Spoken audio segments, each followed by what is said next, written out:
So శోభ గారు లోపలికి వెళ్ళినప్పుడు మీరు బాగా సపోర్ట్ చేశారు బయట నుండి. ఇప్పుడు మీరు ఎప్పుడైనా వెళ్ళే సిచ్యువేషన్ ఉందా? లేదు, నాకు ఇది మ్యాక్సిమం ఇంట్రెస్ట్ ఉండదు. నేను ఎందుకలా? చాలా తక్కువ, నేను బయట మాట్లాడను. మ్మ్. ఏ ఇంటర్వ్యూస్ ఇంతవరకు ఏ ఇంటర్వ్యూ లేదు. ఫస్ట్ టైం మేబీ ఇది ఇంటర్వ్యూ, ఒక యూట్యూబ్ ఛానల్ ఒక ఇంటర్వ్యూ ఇచ్చాను అంతే. దాని తర్వాత ఫస్ట్ టైం ఇలా ఒక ఛానల్కి ఇంటర్వ్యూ ఇస్తున్నాను. సో చాలా తక్కువ మాట్లాడతాను, ఎక్కువ పని చేద్దాం అనుకుంటాను. సరే, సింపుల్ గా లవ్ స్టోరీ చెప్పండి. మీ love story simple, one line. Request అయిపోయి చెప్పేసాను. ఇప్పుడు మళ్ళీ మా గురించి. అంటే అనుకోకుండా జరిగింది. సో అలా సీరియల్ చేస్తున్నాం కానీ అప్పటికి ఏం లేదు. తర్వాత మేమిద్దరం కనెక్ట్ అయ్యాము. ఇన్స్టాగ్రామ్లో ఒక హాయ్ అంతే మా ఇద్దరి మధ్య జరిగిన స్టార్టింగ్. దాని తర్వాత నుంచి అనుకోకుండా కలిసాము. సో ఆ సాంగ్ చేసాము ఒక షూట్ మేము, బుజ్జి బంగారం అని యూట్యూబ్ సాంగ్. అక్కడ కొద్దిగా క్లోజ్ అయ్యాము. దాని తర్వాత అలా బాండింగ్ పెరిగి అది లవ్ అయింది అంతే. ఓకే.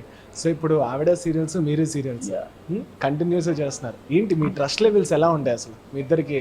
అయ్యా కంప్లీట్. ఇప్పుడు షూట్కి వస్తే మార్నింగ్ నుంచి నైట్ వరకు షూట్లోనే ఉండిపోతాం కదా, ఆ టైం ఉండదు, ఏముండదు, స్ట్రెస్ కంప్లీట్గా ఉంటుంది. అందుకే బేసిక్గా ఇద్దరం కూడా గ్యాప్ తీసుకున్నాం. తను కూడా గ్యాప్ తీసుకుంది. ఆల్మోస్ట్ 1 year తను సీరియల్ చేయట్లేదు, నేను చేయట్లేదు. సో మంచిగా ఒక లైఫ్ బిల్డ్ చేసుకుందాము అని చెప్పి ఈ గ్యాప్ తీసుకొని మళ్ళీ ఇప్పుడు తను కూడా రాబోతుంది.